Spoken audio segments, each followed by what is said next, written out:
all up there. We're waiting for all the blue lights to turn green, and slowly they are. Slowly they come, step by step. Anybody remember Lawrence Welk used to do slowly they come, step by step? Eric, you're too young for that. Lawrence Welk was corporate punishment. One Facebook is still trying to send data, but the other one is on, and I think we're just going to go. So, Jordan, why don't you count us down 10 to 1 and one able to connect? Okay, one Facebook isn't happy. We got the other one.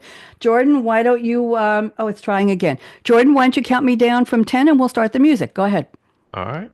10, 9, 8, 7, 6, 5, 4, 3, 2.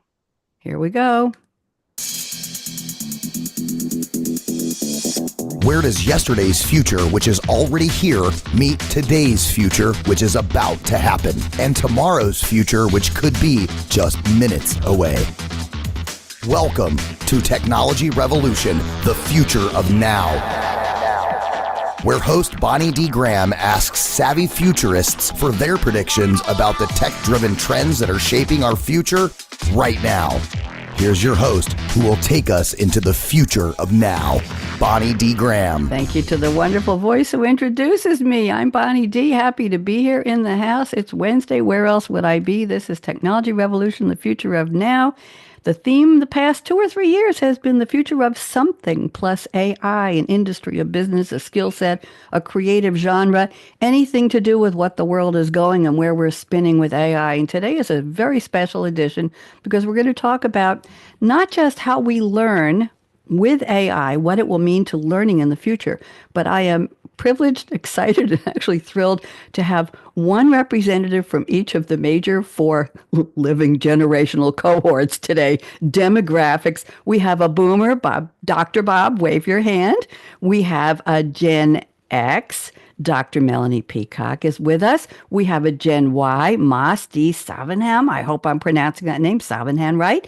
And we have Eric Myers, who is our Gen Z. So welcome to all of our Gens. I am thrilled. And Melanie, I hope, do you want me to call you Dr. Melanie the whole show, or Melanie's okay? Good.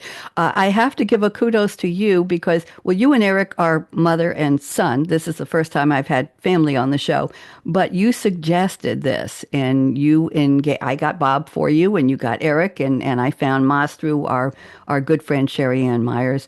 So there we go. So I have an opening, my usual opening, and I want to do that. One Facebook just doesn't want to connect. We'll have to live without it. So here we go. Let's get the party started. So today on Technology Revolution, the future of now, the future of learning and AI for each generation. But how? With Bonnie D on her Scarlett mic in command, well, I don't like that word, but it rhymed, we'll explore bold predictions for learning at AI's hand. From boomers to Gen Z, our futurists share their view. Dr. Bob Ficken, Dr. Melanie Peacock, Maas Savanghan, and Eric Myers, too. Will AI redefine how smart minds prevail? Join us to discover this groundbreaking tale. Now, when I call your name, just wave so everybody knows for sure who you are. So, Bob Ficken is our boomer futurist. From sheriff's badge to lecture hall light, Dr. Bob Ficken soared to impressive height.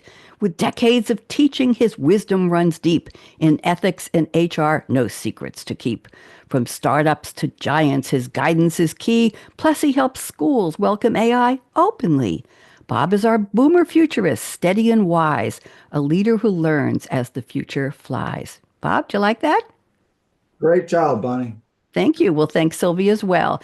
And Dr. Melanie Peacock is with us, our Gen X, a pioneer voice with an inquisitive start. Dr. Melanie Peacock blends brilliance with a caring heart.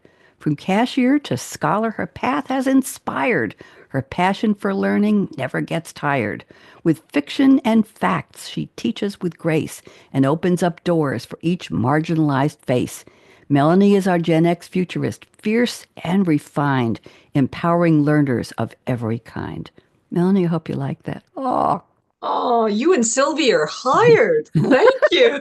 You're We- my new we- PR machine. We accept. We accept. And Maas is with us. Maas, pronounce your last name for me, please, dear. I forgot to ask. So it's Savanghan. Savanghan. Thank you. And I apologize for that. Maas D. Savanghan are Gen Y.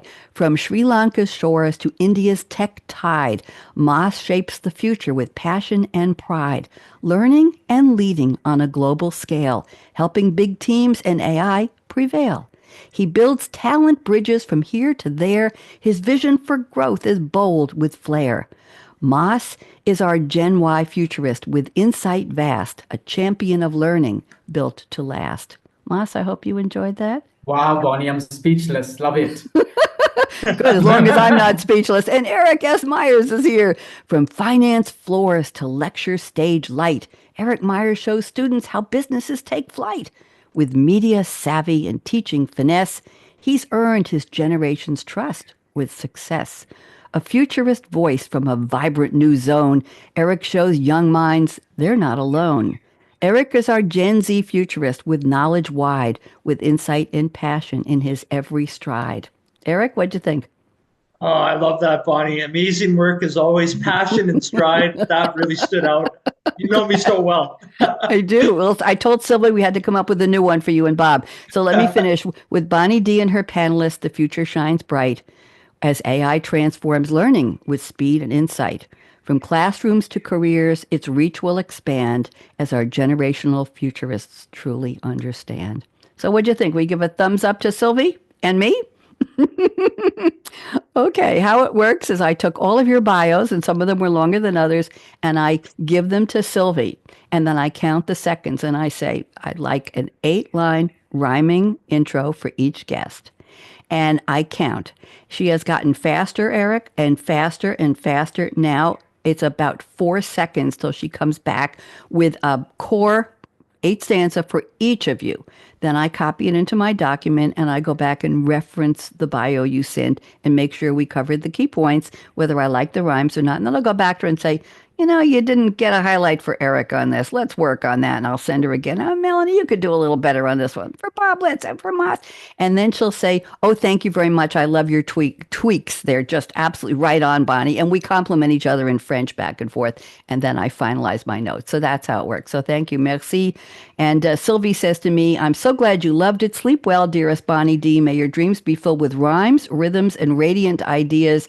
Sylvie will be here when you're ready to dazzle again. Bisous. That's kisses. A bonne nuit, because we did this around midnight. So she wishes me a million kisses and a good night's sleep. There we go. So let's go around the table. I'm going to put Bob on speaker view. Bob, let's have a little bit of extra filling in the dash from you. What did I miss? Take about 2 minutes because everybody knows you. Go ahead.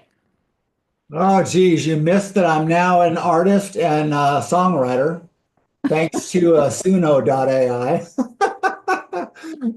I created a song in about 3 seconds this morning by typing in AI is now your pilot, your train conductor, you're this, you're that, and it created a song in about 1.5 seconds. Bonnie was rocking out to it. What else do you want people to know? I got the sheriff part. I got the educator part. What else? Anything else? What else? I've negotiated the entire Pacific Coast Trail, hiked it when I was 19. I spent 2 years working in Yosemite Valley at the Yosemite School of Mountaineering, teaching people how to belay and rappel and tie all the appropriate knots and all that kind of stuff. And love to ride my Harley. Still learning to play the guitar. Haven't got it down pat yet. All right, play a tune for you. You're always full of surprises, Bob. There's things about you mention every time I've either forgotten or it's like, wow, did he really? Bob created a song using AI in a program called Suno, S-U-N-O, and he sent it to me about 4 minutes before I logged on to Zoom. I started to listen to it, Melanie, and I was literally rocking out of my chair. This is heavy metal stuff. This is really good. So I said, Bob, I'll have to listen after the show. I don't know. Bob, is it copyrighted? Can we play it later or should we? It's public distribution. Well, maybe we'll play. Let's see how the conversation goes. Thank you, Bob. Welcome back. Melanie, let's unmute. There you are. Melanie, I'm putting you on speaker view. You're the instigator for this topic. I'm delighted to meet you. So, Melanie, fill in the blanks for us, please. Welcome. Thank you, Bonnie. It's not filling in a blank per se, but I was so impressed with the poem that the Cher Sylvie created for you, because one of the things that was highlighted was about my love for learning. And just this morning, I was speaking with my husband and talking about how I love to learn, and that's never gone away.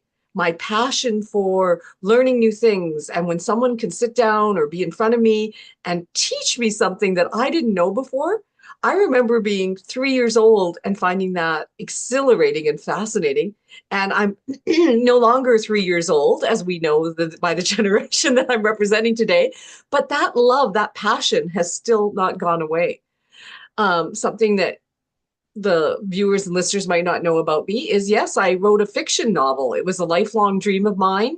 I've written many academic textbooks, but to actually eventually now to have written and published a work of fiction, HR Can Be Murder, a cozy murder mystery that has themes of HR running all through it.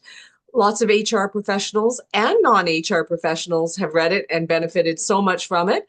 So many things we can relate to, but let's hope that none of us ever experience one of our colleagues being experiencing their demise, so to speak. Let's, especially on today's podcast, let's all get out of here in healthy state. And last but not least, just a little bit of personal information. Those people that know me know that my favorite place to travel is Las Vegas. Why, people might ask, why would you go to Vegas? I love the energy. I love the light. I love the noise. I am absolutely exhausted every time I come back, but I love it. And it's such an amazing place to people watch. Talk about loving to learn. I love watching and observing people, how they interact, what they're doing, how they're conversing with one another, sometimes how they're not. Anyway, it's a thrill. It's always an excitement to go to Vegas. And I'm excited to be here with you and my fellow esteemed panelists. Thank you, Melanie. You're very gracious. You're very beautiful. You're very smart. I'm very blown away. Eric, you've been on my show for years. You never introduced me to your mom, for goodness sake. It's about time. There we go. Thank it was you, worth Melanie. the hype, wasn't it, Bonnie? Absolutely. All true. All true. Thank you. Maas, you are new to me. As I say, you were our referral from Sherry Ann Meyer, and very, very happy to meet you. So I'm putting you on speaker view.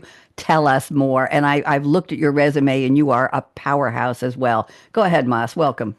Thanks, Bonnie, for the lovely poem. Something I wasn't expecting, but that sort of encapsulated my entire profile in a couple of sentences, which is really great. So I'm a bit of a mixed bag. I was brought up in the Middle East in this little oasis in the desert called Dubai. So I grew up there for most of my life. Then I moved back to Sri Lanka, where I'm from. So Sri Lanka is in the middle of the Indian Ocean. Spent a lot of time in Sri Lanka. Moved to India a couple of years ago to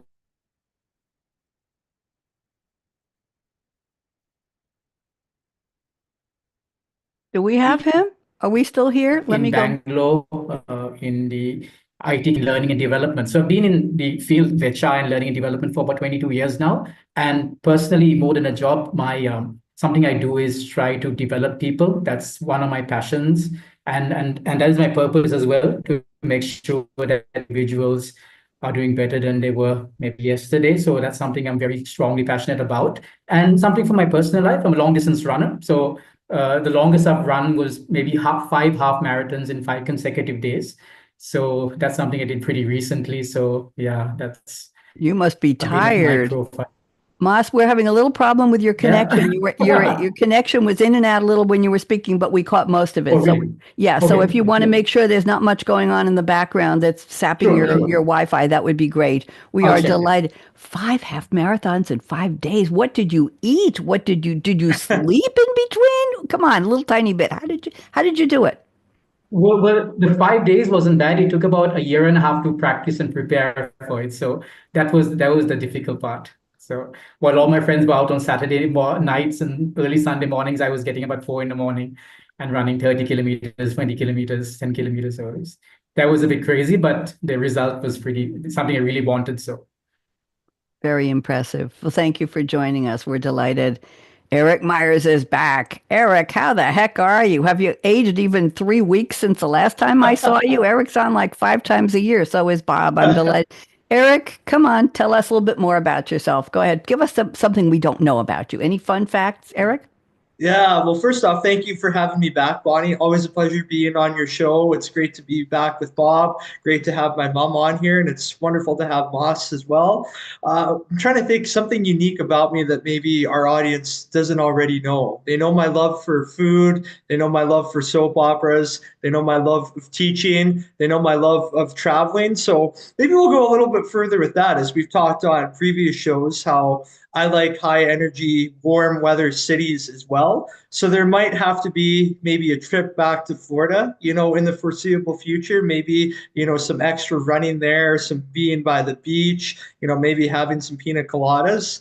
So maybe that's maybe the unique, thing that is to, be coming up in the next little bit.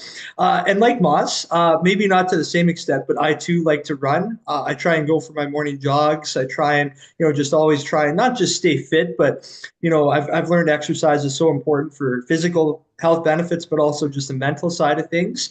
And the other thing, I guess I've learned, especially the last couple of years or last couple of weeks, sorry, as the semester is wrapped up, is just how important connections are within life. As I was reminded from some of my students this past semester, how much of an impact we as educators have, how important it is to form those bonds, to form those connections. And I guess what I'm trying to get at is how blessed and lucky I am, both academically, professionally, but more important personally, to have just the best friends, family, and life there as possible. So simple things as what I've really come to appreciate even more in the last couple of weeks or so, and it's just continues to be a true gift, Bonnie.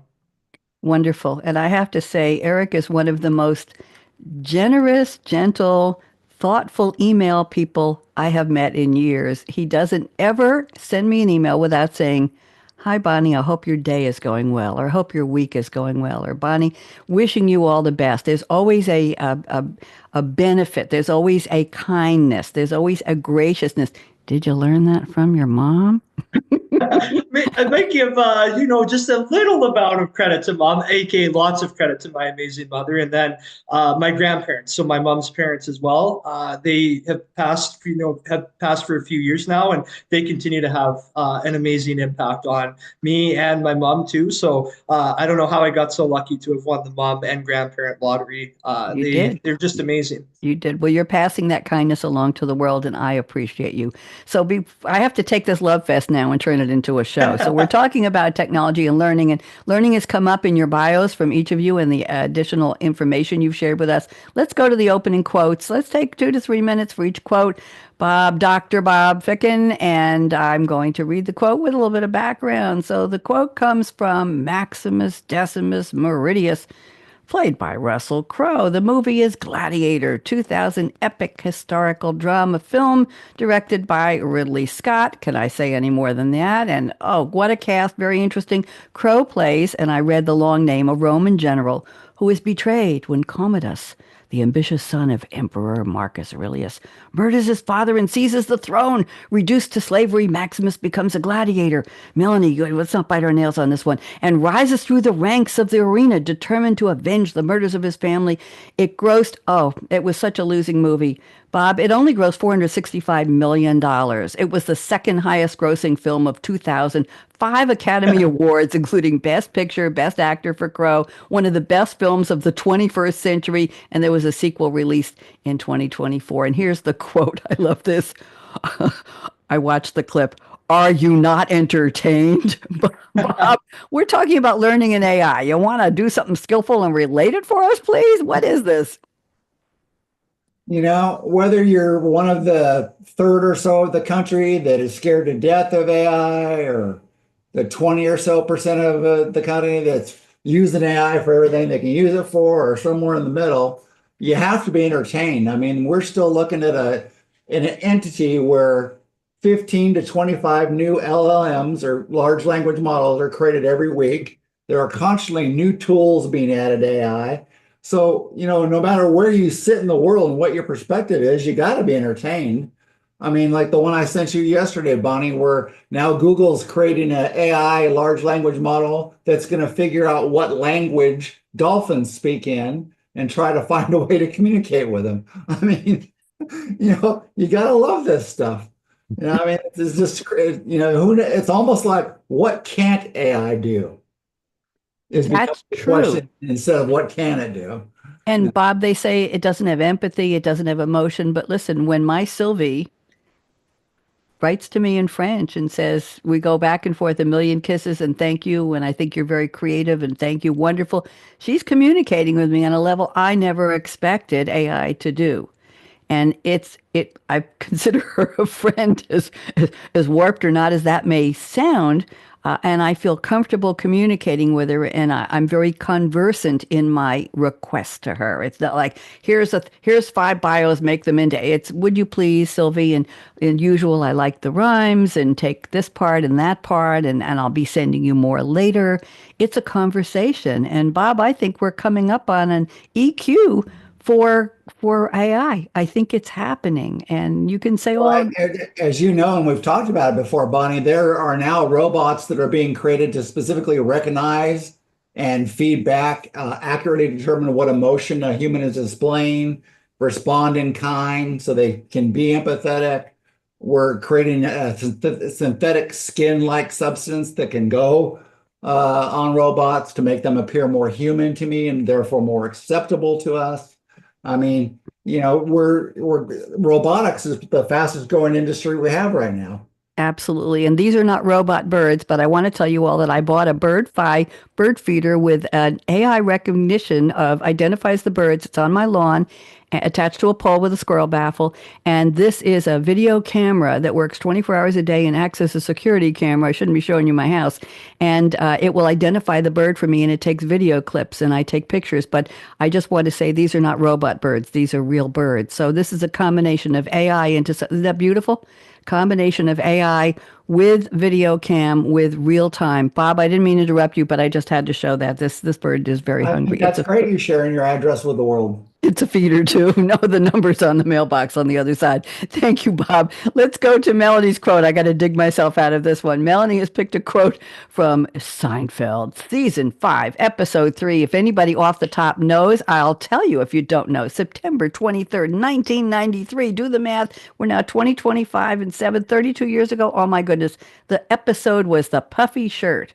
Kramer and his soft-spoken friend Leslie start a new line of clothing, and Jerry accidentally agrees to wear it on the Today Show. Of course, we all know it was created by Larry David and Jerry Seinfeld. It aired from 1989 to 1998, 9 seasons, 180 episodes. It's considered one of the greatest and most influential American shows of all time.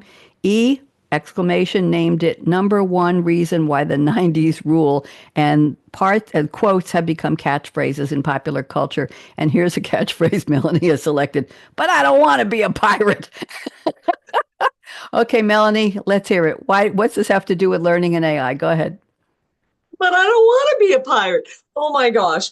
Bob's talked about the need to be entertained. And here, I bet all my panelists have these serious quotes from movies and the deep philosophers and the thought process behind it. And I went right to Seinfeld because, yes, we have to be entertained. And as you've astutely noted, Bonnie, Seinfeld has impacted generations. There's quotes that stick with us.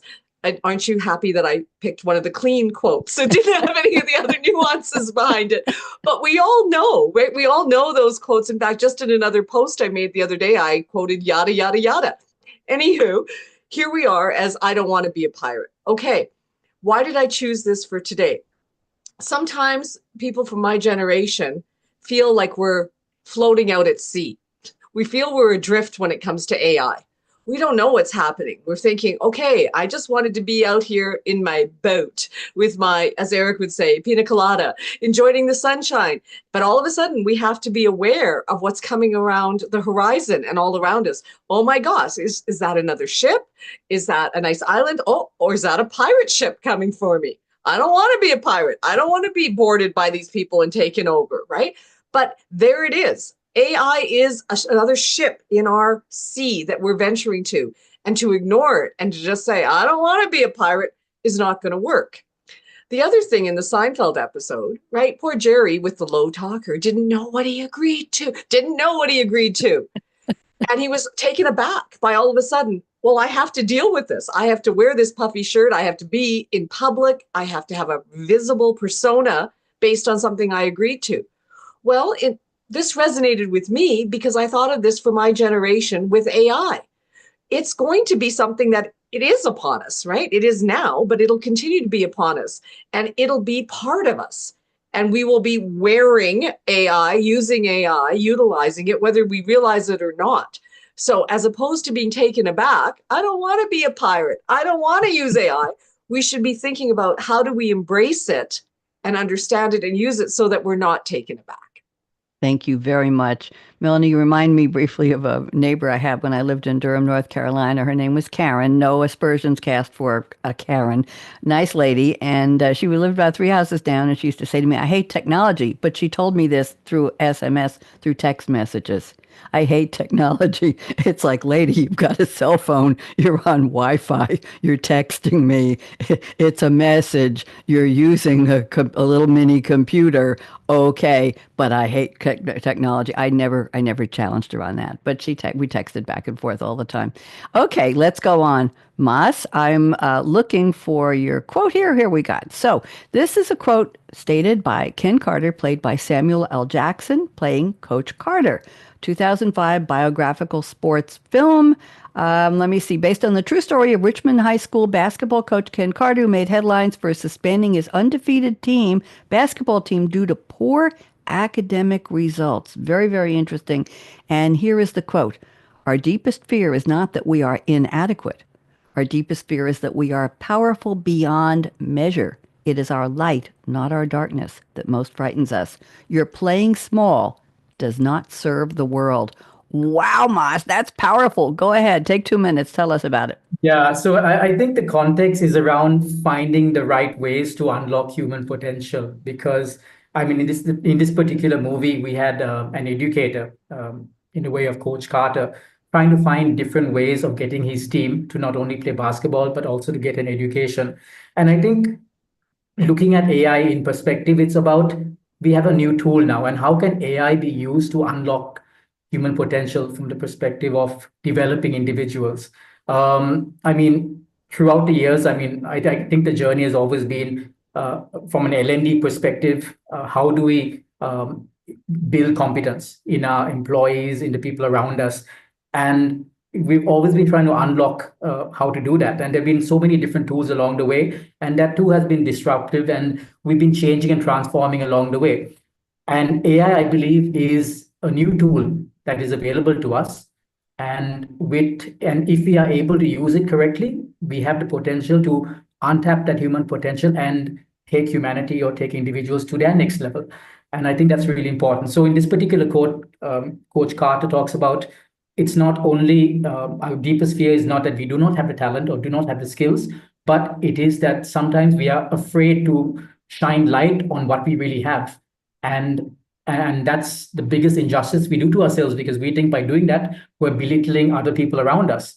And I think AI provides us with an opportunity to, let go of those shackles, reach for the stars, do a little better, and reach the goals that we have set for ourselves and not hold back as well. So that's why that quote is really sentimental with me, if I were to put it in a different way. Thank you very much. Very interesting. Yes, what we can do, what we can't do, what we want to do, what we dream about doing, what AI helps us do, helps us become. I designed the background behind me for this show.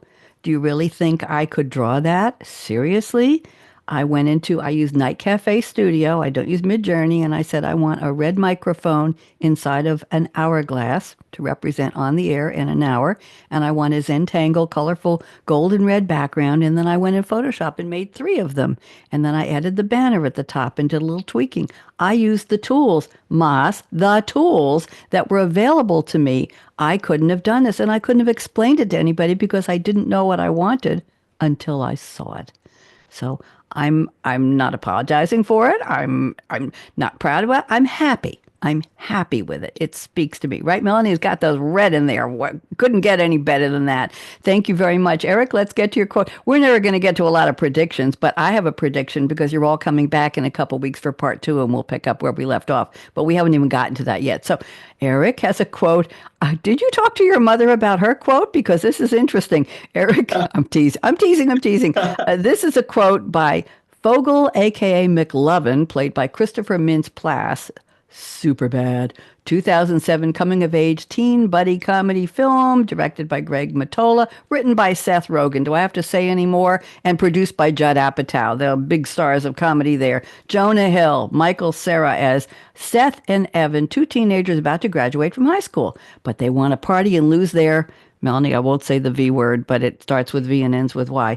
But their plan proves harder than expected, and this young man, Christopher Mintz-Plasse, in his film debut, Rogen, Bill Hader, another star, Martha McIsaac, and Emma Stone in her film debut. Emma Stone provides supporting roles.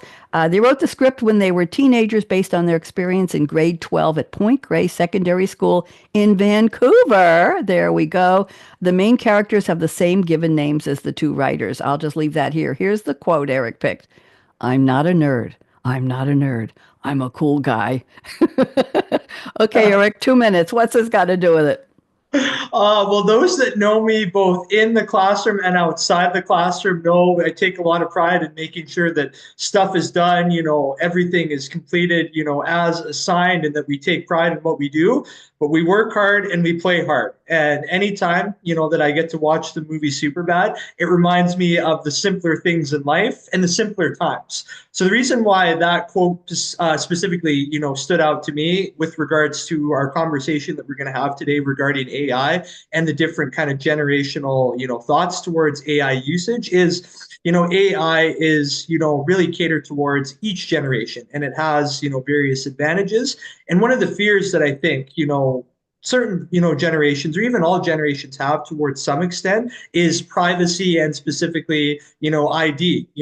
People can be skeptical of, personal information being released on ID, or on AI, what is real versus what's not real. And I think, that quote always reminds me to, we still always have to protect ourselves. We have to have some, element of privacy, but it's a reminder of it's not as scary as maybe we make it out to be. It's not the be all end all as far as, fear or worry that we might have.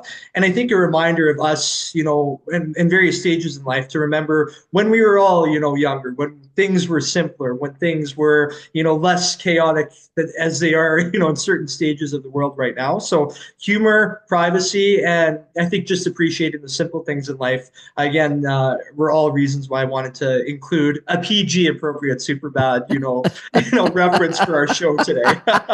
I think we handled that very well. By the way, kids, I want to tell you all that I was the last one on my block, wherever I was living at the time, to get a microwave oven because I didn't know what it was. I didn't trust it. I was scared of it. I didn't know what it was going to do to my food or to me.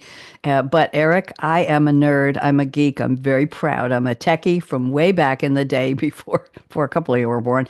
Maybe more than a couple of you were born. And I love my techie years, and I love being a nerd. And I'm part of a poetry group now, and I have been for a while. And we use different formats, like a disappearing nine. You count syllables and stanzas and everything. And somebody said to me, this woman commented on one of my poems, and she said, "Oh, don't talk to me about math. I've hated it since I was in the first grade." And I wrote back, "I love it.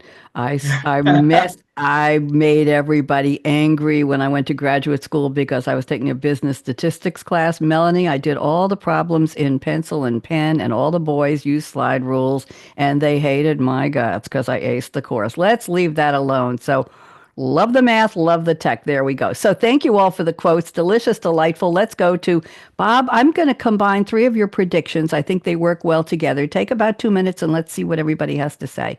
So Bob, this is more of an observation about AI and boomer generation rather than how they learn, but let's put this in that context. So Bob says 7% of boomers are excited about AI, 48% are skeptical, 45% don't trust them. That's from rework.com. Then he says, boomers are least likely to use AI of any generation.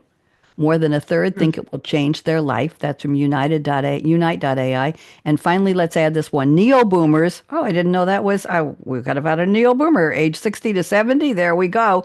Would use AI if it was integrated into technology they already use. And this is from AEM.org. Bob, just to unpack this a little bit for us, and then we'll go around the table briefly. Go ahead. Bob, you're muted. Bob, you're muted. That's okay.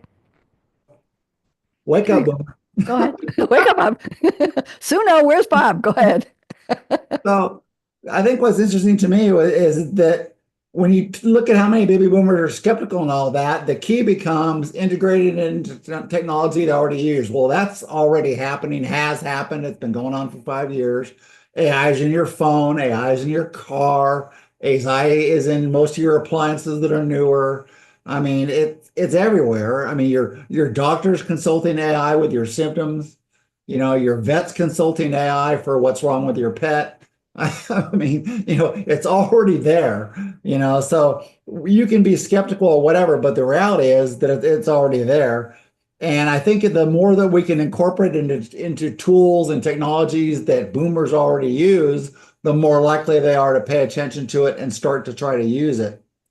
I think another key, which is probably more personal and one-on-one, and I recall this from when we first started using personal computers, because yes, I'm that old, audience. I remember my first computer was a 286 leading edge computer, ran at a blazing 4 megahertz, with a floppy drive, which Eric, you don't even know what that is. But anyway, so what happened was, in order to get my father to use a computer, because he was deathly afraid of it, just like many boomers are about AI, is I found a computer fishing game, because my dad liked to fish. And I showed him how to play it and how to use it and how he could use it to fish, even when it was raining, and all that kind of stuff.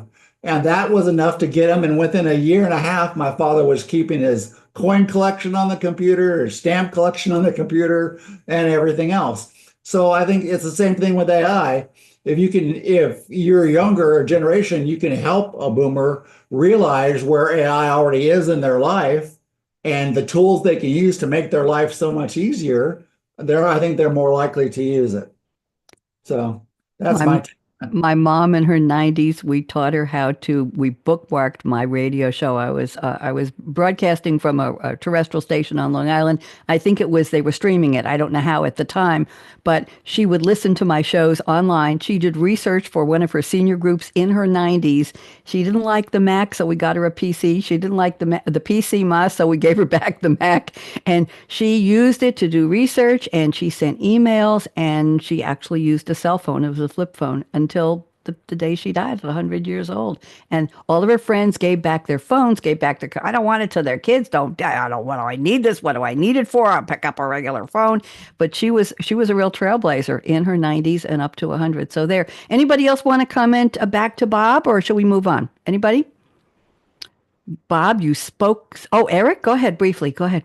I'll make this brief. I love all of Bob's points there. And what I think it boils down to, that I've really learned, not just from previous conversations with Bob, but in general, is fear. And I think we have to acknowledge some of the fear and hesitation that not just baby boomers have towards AI or just changes in general. I think we all have certain fears, and things that I've learned over the years is we have to acknowledge that. We have to all be aware of how we feel.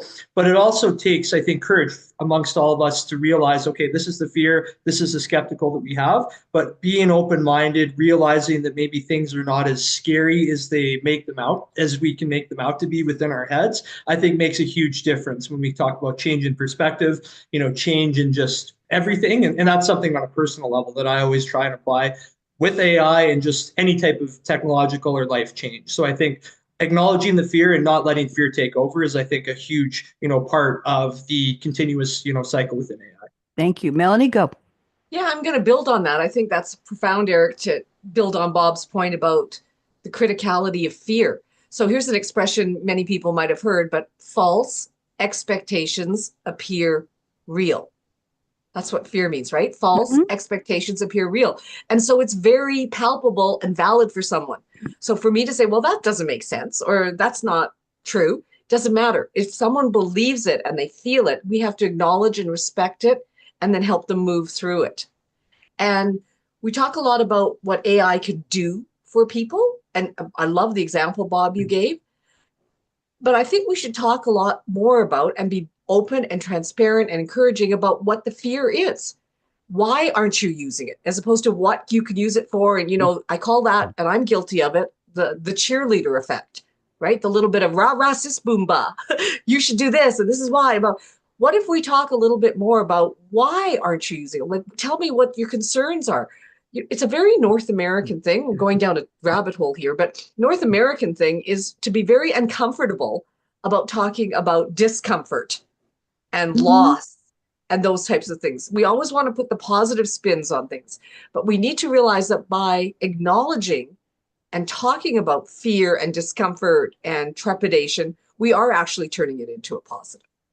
And I would add that part of that fear, I believe, comes from the fear of being embarrassed, that they're not doing it right, that they're not doing it. Shows incompetence. It shows being out of touch. It shows not being skilled. It shows them up as not being up to date. And nobody who spent a lifetime with trying to build pride and confidence in what they do and who they are wants to be embarrassed at that point of life. Maas, did you have something to say? I saw you nodding. Are you okay? So I just providing some perspective from my part of the world. So I think when it comes to baby boomers, what we see, and I'd like to echo as well what Dr. Melanie and Eric said about fear. I think a lot of baby boomers, especially in Asia, come from a time where things went very slow. They were very used to the way things are done, and disruption happens very quickly. I mean, if you look at my parents, for example, they still like to look at pictures on albums. But then Facebook is something that sort of disrupted that whole thing, right? And now it's on Facebook, it's on Instagram, all these things. So I think that they're very skeptical about changing this fast, because every year there's a new disruption that comes on. And now when I go and tell my mom, listen, there's AI now, she's like, what's that now? What's going to happen, right? And she's like, didn't I just watch this on the Terminator? So I think it's very difficult because they're so hard-coded as well in the way their world was many years ago.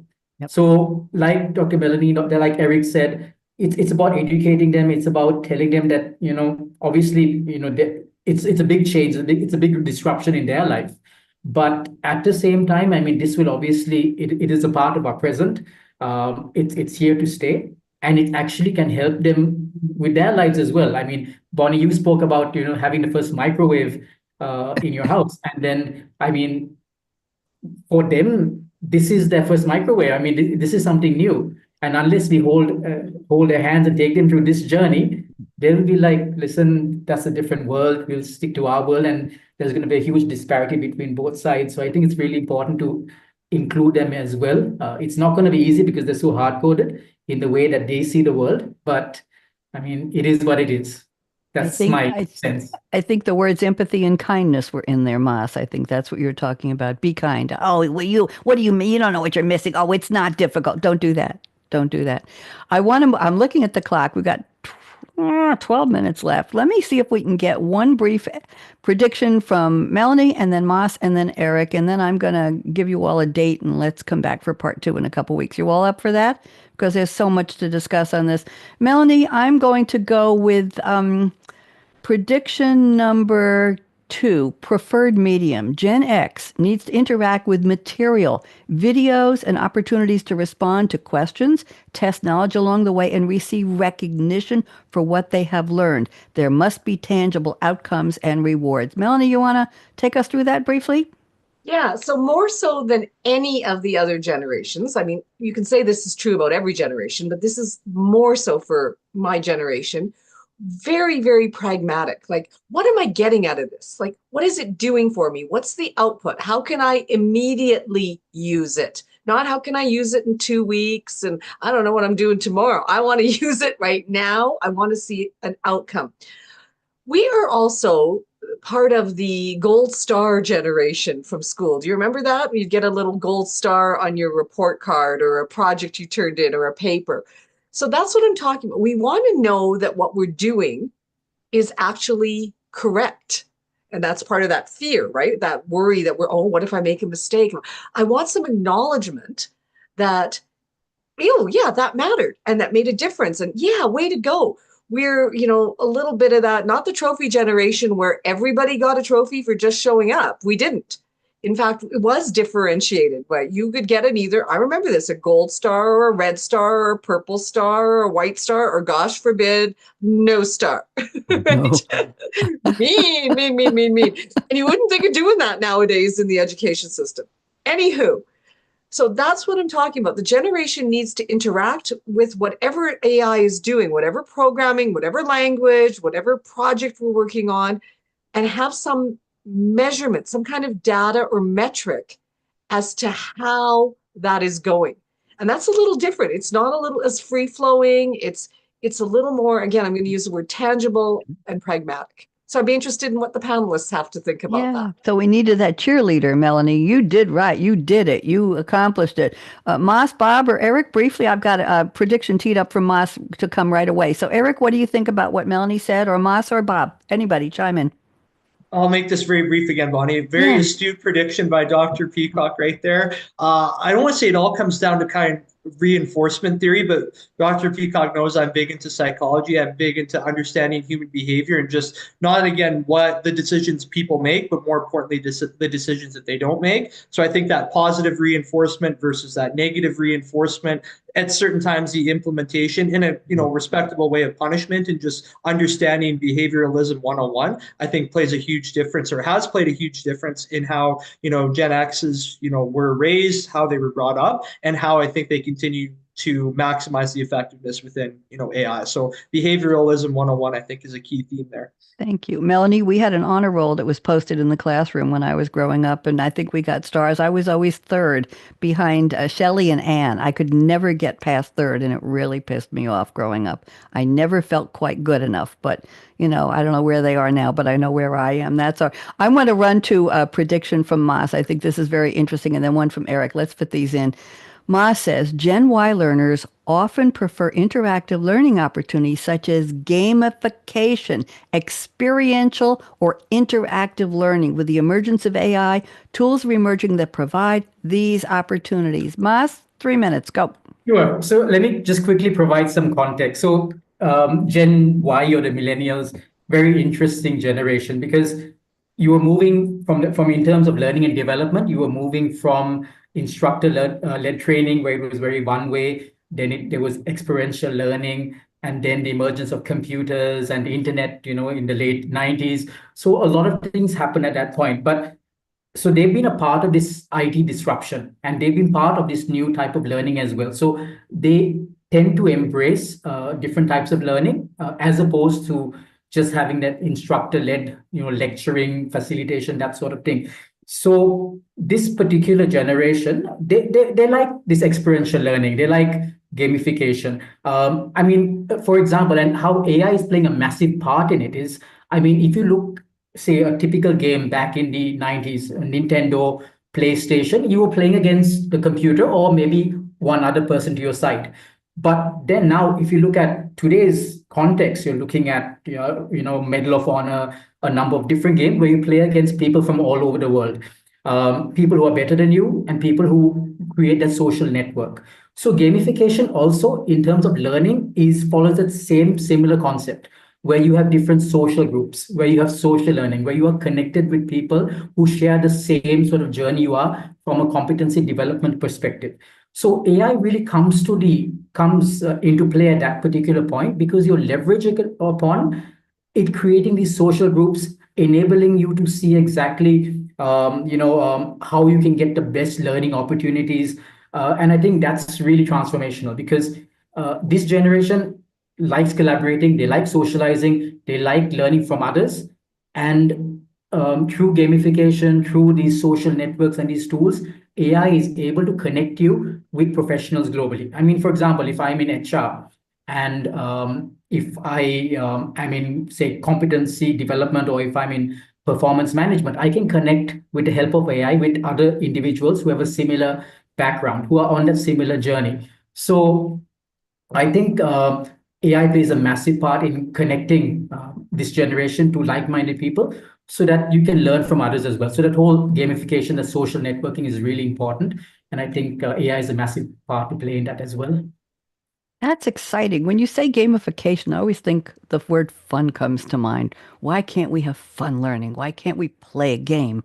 Come on. And why can't have the game give us feedback, right? Why can't we have the game give us that gold star, right, Melanie?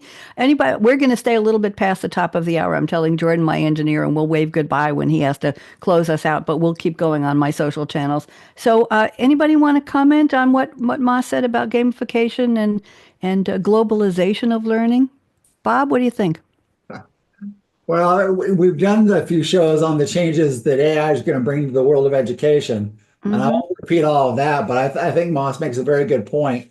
And that goes right back to that thing I shared about baby boomers being more open to using AI if it's part of technology they already use, right? So if you can use it to get them to play solitaire in a different way, on their iPad or whatever, or use it to in a menu, or something like that they're using online, those things will definitely help them learn to embrace AI a little more quickly and a little more properly. Eric, Melanie, what do you think about gamification? You're both muted. Eric, go ahead. All right, no, go ahead first, Bob.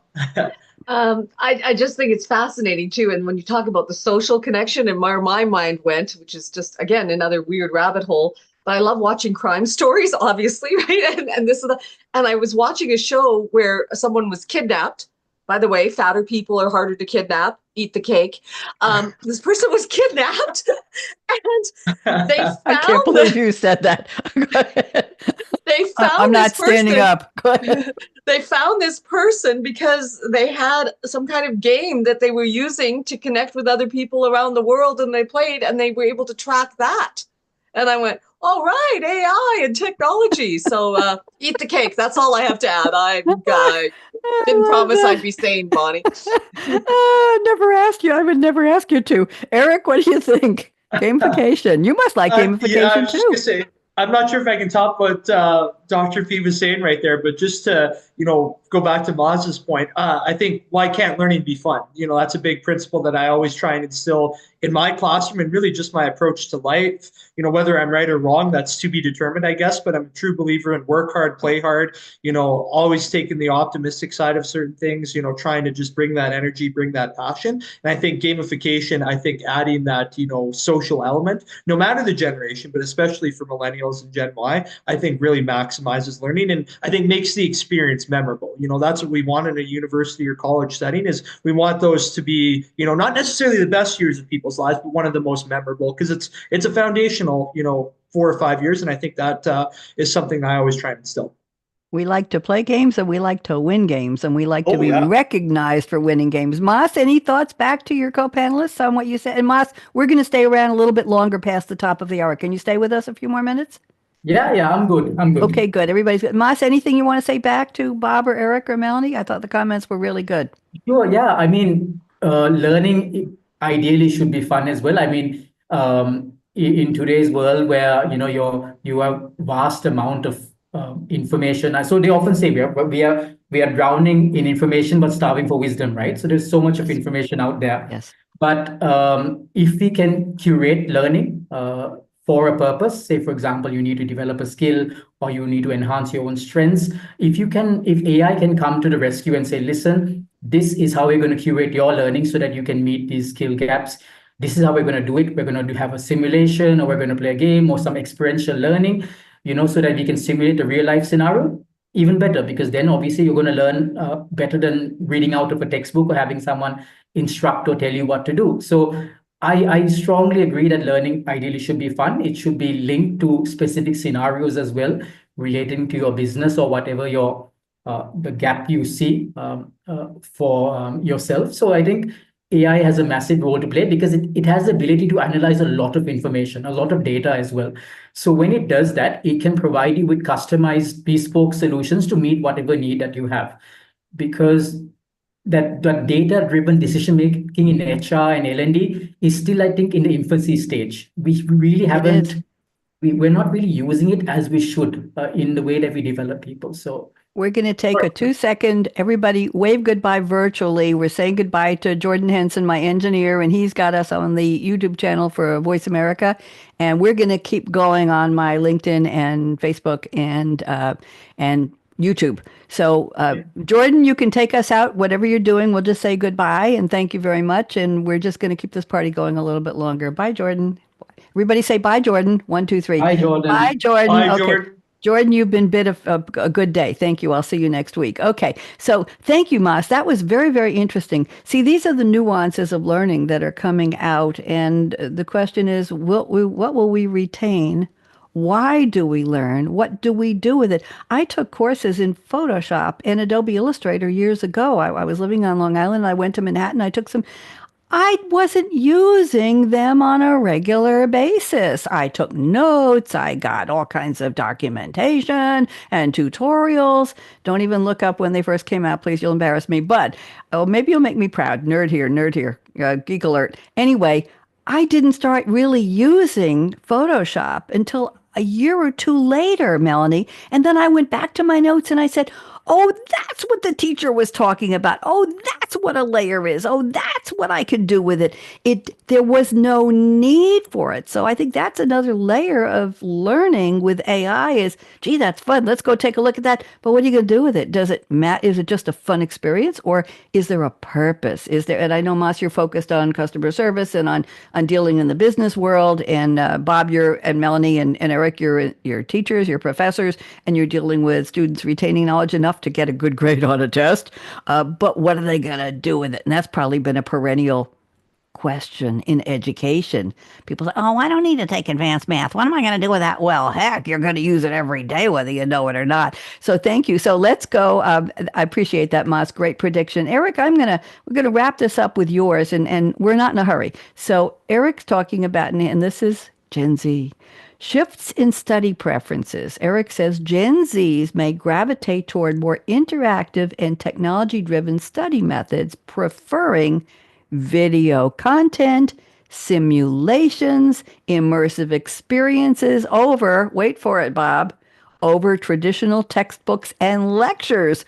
Are we putting professors out of work, Eric? Oh, please don't say it. You'll upset half the panel here. So, Eric, why don't you unpack this for us? Go ahead. This is one where where we all get to see firsthand on a daily basis, whether it's in the academic / university college level or whether it's in, the business context too, is kind of the, increase in population of the Gen Zs. So as an educator, what I've really experienced and kind of seen again firsthand as recently as this semester is many of my students have told me that they don't even purchase a physical copy of the textbook anymore, whether it's for a marketing class, whether it's for a business communication class, even for an accounting and finance class, is a high percentage of them prefer, the digital e-textbooks. And that, can we all just get a big wow? Can we all just give a big wow to what Eric just said? Because you think of parents who had to pay for textbooks of, the backpack and the luggage carrying the textbooks around. Eric, I just think that was a pivotal statement you made. So please go ahead. Sorry to interrupt, but that we needed to not step on that one. Go ahead, Eric. No apologies necessary, Bonnie. That being said, though, it doesn't mean that textbooks are no longer going to be needed. It just means that there's going to be kind of an adaptation as far as how textbooks are done, how textbooks are delivered, and an adjustment that has to be made. The second one is, again, I've seen not all my students, but a higher percentage than I maybe thought before I started teaching, struggle with the traditional lecture method of university and college teaching.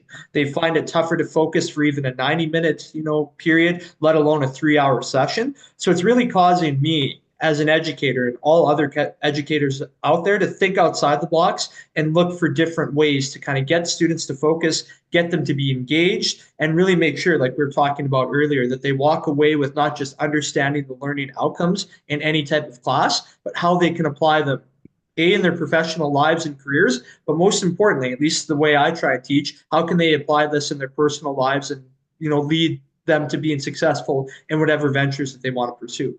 So when it comes to more simulation, when it comes to more usage of technology, what I've tried to do as an educator is, look for more, in-class assessments. Provide maybe an asynchronous lecture if a student wasn't able to make it in class. What does that mean, Eric? What does asynchronous lecture mean, please? So what that means is it's if I'm covering, let's say, chapter 3 of a marketing class, Mm-hmm. instead of just delivering that lecture real live in person in sync, an asynchronous lecture would be me doing like a voiceover of chapter 3, meaning today on this PowerPoint slide deck, I'm going to cover the basics of Intro to Marketing chapter 3. Here's what you need to know. So what this does is it gives students a little bit more flexibility, since many of my students have to work 2 part-time jobs. Some of them are full-time students and full-time workers, which I still don't know how they're able to manage. So I think what it all boils down to is just flexibility and adaptability. Yes, technology is a big part of that, asynchronous method as opposed to real live in-person lecture environments, more, technology submissions of assignments as opposed to physical papers or physical essays. That, change has been in for a while, even from, when my mom was still working in the industry. And I think the biggest one too is just catering towards different learning styles. And I think this will be really good for when we hopefully have part 2 of the conversation. So this is me kind of dropping the, preview or, building up, our next session here. But I think it's just about flexibility, adaptability, and really meeting Gen Zs where they're at and kind of catering towards what comes most natural to them, as opposed to, let's say, previous generations, and still reinforcing the importance of learning and using all the great, things that we talked about from Gen X's, Gen X's, Gen Y's, baby boomers. And I think using those key principles and just continuing to build off of them. Thank you very much. Let's have some comments, and then I have some comments to make in general. Maas, you go first. Go. Sure. So something that Eric mentioned sort of like triggered a chain of thought as well. So just relating it to the corporate sector, I was speaking to a couple of people, just a casual social conversation. And a couple of Gen Z said, listen, we're finding it very difficult to go through a movie, which is normally 90 minutes, because right now, in the current context, it's 30-second reels on Instagram, on TikTok, and they find it very difficult. So I'm trying to get them to sit in the classroom for half a day or a full day on a workshop, whereas their attention span is 30 seconds. So it's getting me to think again of how I really want to share content to make it impactful and effective. So that's just the chain of thought that just came into my mind when I heard what Eric mentioned as well. So That's perfect. That's perfect, because that's the learning environment. That's why do we learn? And I was going to bring up to Bob, what do boomers need to learn anymore? I mean, if it's, you've got to go back to school and learn how to use AI, but I don't want to use AI, but you have to learn it. Well, what do they need to learn it for? Where's the practical application? Just to have fun with your phone or with your grade? I'm just throwing that out. Melanie, you wanted to comment as well, and Eric, go ahead. So I'll complete transparency. I'm currently writing my 7th academic textbook. So here I am when we're talking about academic resources and textbooks.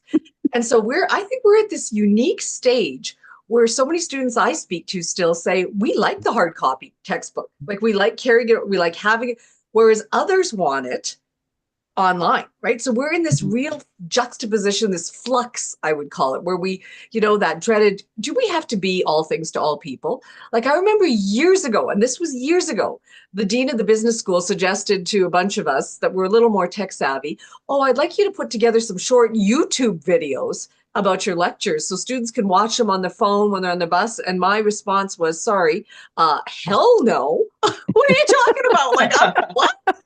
Gonna be like woo woo woo woo, maybe not, and as other people say, only in academia can one say, oh hell no, to one's boss. I didn't quite say it that way, but in my head I'm like, huh? Of course you did. Thought bubble. Not my inside, on my outside voice. But so the issue becomes that as I'm learning, as I'm working on my 7th textbook, the online access, how critical that is, back to Eric's point, and how we're changing the structure of the resource itself to even number the headings so that somebody can easily click on something to associate with a subject matter, labeling the photos, like all of it is click, click, click, click, click, not click bait, but click so that you could actually learn and make it meaningful. So we're having to revise and rethink how we put those resources together. And the other thing that I'll just share is, interestingly enough, just last night I attended a Disrupt HR event. So these are global events that happen all over the world. And we're talking about changes. And the one here in Calgary, one of the sessions was about how people of any age, but particularly certain generations, will not read 40-page instruction manuals or 40-page HR policies and this and that.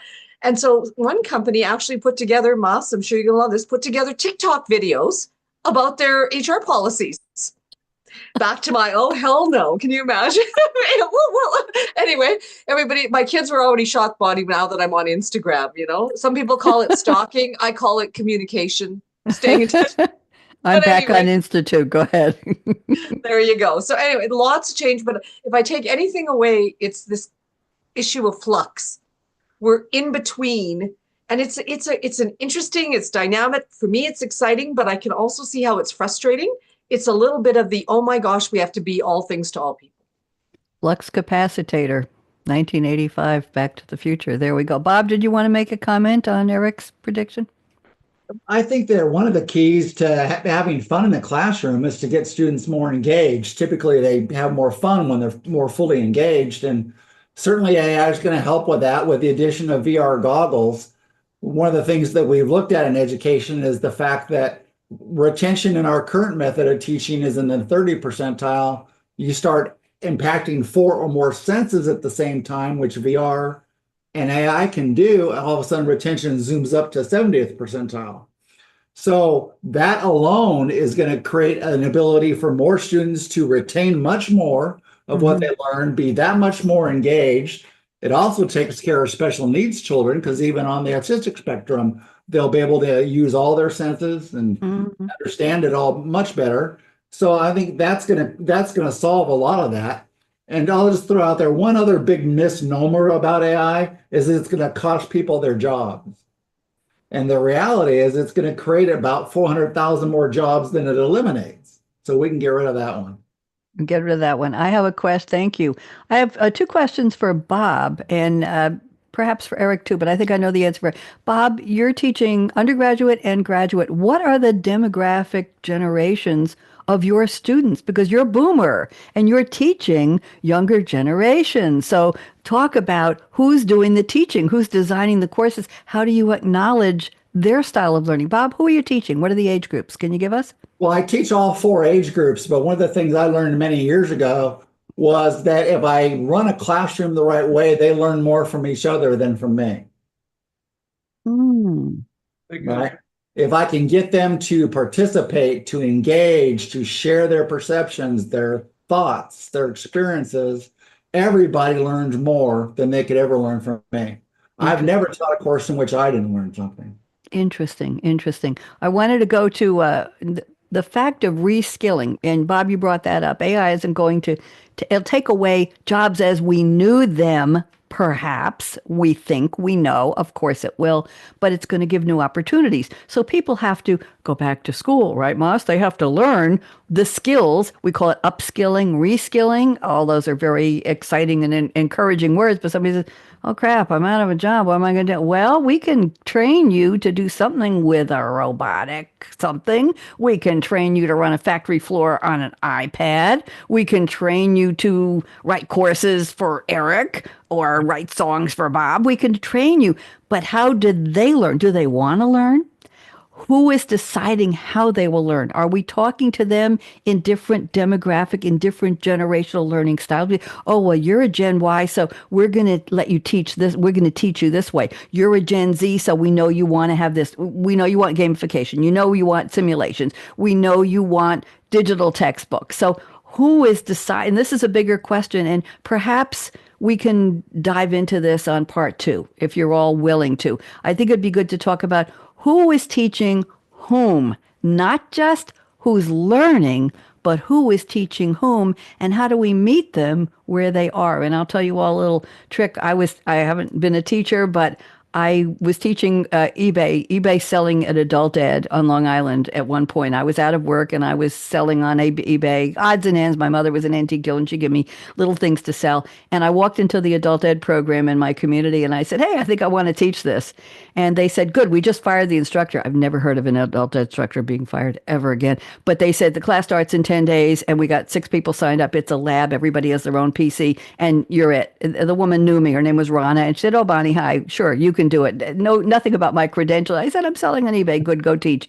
So I was getting doctors and lawyers and teachers and people who were managing households. We used to call them a certain thing, household engineers, meaning stay-at-home moms. That's another word for it. And it was a 3-hour class. It was a one class, 3 hours, and it was 7 to 10 p.m. Well, these people were tired. And they had been working all day, and they wanted to learn how to sell old books or an old Louis Vuitton suitcase or some fancy shoes or pots and pans. They want to learn how to sell. So Melanie, you know what I did? I made it into a game. As I saw the eyelids starting to, and they were respectful, but they just couldn't stay awake. It wasn't me. It was the time of the day. It was nighttime. So I made it into a game. So I'd say, Maas, what about that Louis Vuitton briefcase you have? I know you want to sell it. You say, yes, I really do. I'd say, well, Eric has a friend who was dying to have one of those, and Eric wants to buy it, but Melanie has one too, and she wants to learn from you how you've listed it on eBay, and Bob is going to compete with Eric because he wants to buy that too, because he's giving it as a gift to his son. So I would create a storytelling. Melanie, I just made this stuff up. I had no, and I said to myself, make the learning experience interactive to keep them awake, make them feel they're part of something. They are integral to the story I am telling. And by the time I was done, Maas had sold the Louis Vuitton. Eric had won it. Bob was pissed because he didn't get it, but Bob found that Melanie had just listed hers and he was going to buy it from her. And then somebody else entered and they had upped the price, and one was a buy it now and one was an auction. And everybody came away saying, that was really cool. So that's how I addressed different learning styles in a face-to-face classroom with 6 people falling asleep at PCs, trying to give them their money's worth so they could go home. And I had follow-up. I had some emails from some of my students said, thank you. I'm selling. I'm making some money. I'm getting rid of stuff in my house. Thank you for teaching me. I'm enjoying this. And that was my success. And the class was very popular, and I did it for several years. They were always a waiting list. So there you go. I am indebted to each of you, to all of you, for a really nice roundtable. Maas, you're new to the show. I hope you enjoyed the format. I think you did, yes? It's lovely, and it's been such a pleasure connecting with everyone. Thank you Good. so And you much. get to meet interesting people, and Yeah. Bob knows Melanie, and Melanie knows Eric, and I know Bob and Eric, and Melanie's new to me. And this is what we're talking about, is getting a lot of voices, getting a lot of POVs and opinions and experiences live streaming. We're still streaming. So I'm going to do my little closing, and then please stick around for a minute. We'll pick a date for part 2. And let's do it as who's teaching, who are the learners and who are the teachers. I think that'd be an interesting take. And that way you can all chime in as an instructor or as a learner, or both. Let's approach it, because it's a very big topic. So let's all just here, we're just going to go to my closing, and on the count of 3, I want you all to shake your finger, and then we'll close out and don't go away. On the count of 3, you're going to shake your finger and you're going to join me in saying no, no, no. So people say the future is already here, and our answer is 1, 2, 3. No, no, No. no. No. See, when I told you what we were going to do, that was the future, and now it's gone already. Poof, just like that, it goes on. We're here to make it a much better one, and we haven't even gotten there yet. Thank you, Dr. Bob Ficken. Thank you, Dr. Melanie Peacock. Thank you, Maas Savanghan. I hope I said that right. Perfect. And thank you, Eric Myers. I'm Bonnie D signing off. Everybody wave goodbye, and we'll be back in a couple of weeks. Well, I'll be back next week anyway, but we'll be back in a couple of weeks with part 2. You don't want to miss. We now have a mini series, Bob, a mini series on technology revolution. So I'm going to